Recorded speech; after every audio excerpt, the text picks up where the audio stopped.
Is the happier night of your life? I wouldn't say it's the happiest night of my life. It's up there. If I said it's the happiest night of my life, my life, my family, my kids, everything, it's up there though. It's great. I'm happy for all the guys. I'm happy for the coach. He made a radical change this morning on how he was going to play the game, and it worked, and the players executed it to perfection. It might have been the best game I've seen in 5 years, the way Roma played, right? Ma non so se era più felice, perché se lo dicessi mia moglie si arrabbierebbe. In ogni caso c'è anche la vita privata, i familiari, i figli. Comunque sono felicissimo per tutti, per l'allenatore in primis che ha sconvolto la formazione, oggi l'assetto tattico della squadra, i giocatori che hanno attuato alla perfezione, però probabilmente è la partita migliore di questi 5 anni di presidenza. Ma lei quanto ci crede? You believe in the comeback? I got to be honest with you. If anybody here says that we really believe that they could come back against Barcelona, you might have a little screws loose. I hope that the team had come out and could play the way I knew they could play, and then see how the chips would fall more than anything else. I know that the guys can play. You look at how we played against Chelsea, and we look at stuff like that. You can put it together. You just have to execute it for 90 minutes. So I was hoping more than anything else. I can't tell you that I'm not gonna. I got to be honest. I can't say that I walked in there and go, "Oh, we got this game," just like that. But I've never seen the guys play so well, and just for 94 minutes. Pallotta, voglio essere onesto con voi, perché adesso credo che chiunque vi dicesse che credeva fermamente in una rimonta oggi solleverebbe più di qualche dubbio. Ero però convinto che la squadra aveva i mezzi per giocare bene, e poi sarebbe dipeso da come le carte si mischiavano e come sarebbero andate le cose. Avevamo già dimostrato di poter fare grandi partite come quella contro il Chelsea, e poi si trattava di giocare con quella intensità per 90 minuti. Di sicuro non ho mai visto i ragazzi giocare in questo modo. Anche di qua una domanda. Would you like to play? I don't care. Non mi interessa. I'm just happy that we're in the semifinals. I'm happy for the guys. For the coach, for Monchi, for everybody, for crap that the team sometimes might take. I'm just happy for them. For me, it's like, hey, that's great. I'm on cloud 9, but I'm more happy for the team that they get an opportunity to compete against the best teams with only 4 left. And I'm happy for Rome. The fans are so great. It's good to see this. 15 minutes afterwards, I went outside. They're still singing. You don't get fans like that too many places in the world. Diceva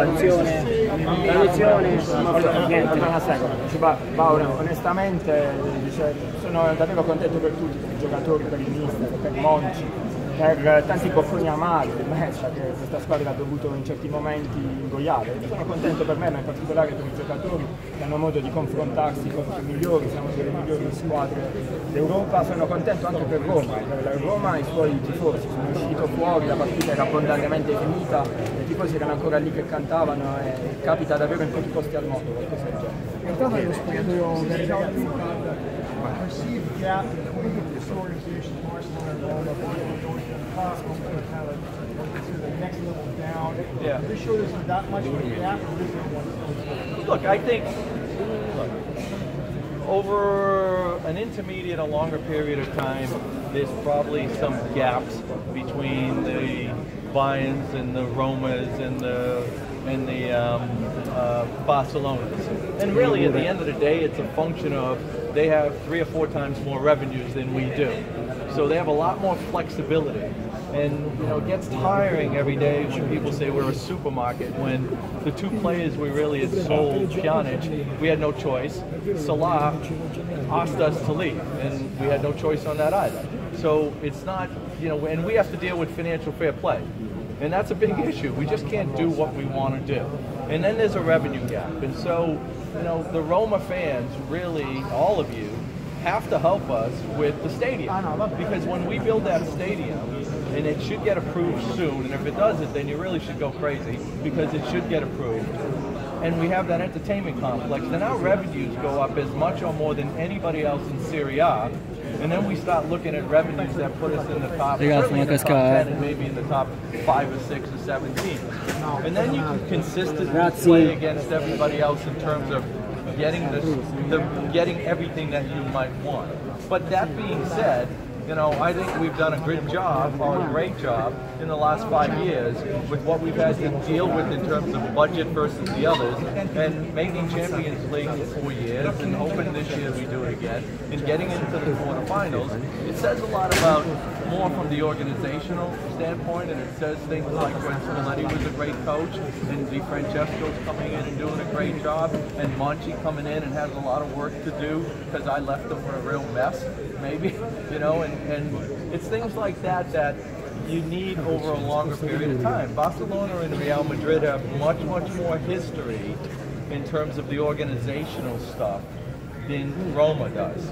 And I'm talking about organizational management, you know, consistency, things like that. You know, that's what we're trying to get to. And when we can get to those spots, then I think we just consistently can be in positions where this isn't a surprise, and that this is something that should be expected that we get in the semis and the quarters. La domanda era, no, questo gap esiste ancora, no, tra la Roma e le migliori squadre d'Europa, come intende la Roma colmare questo dato?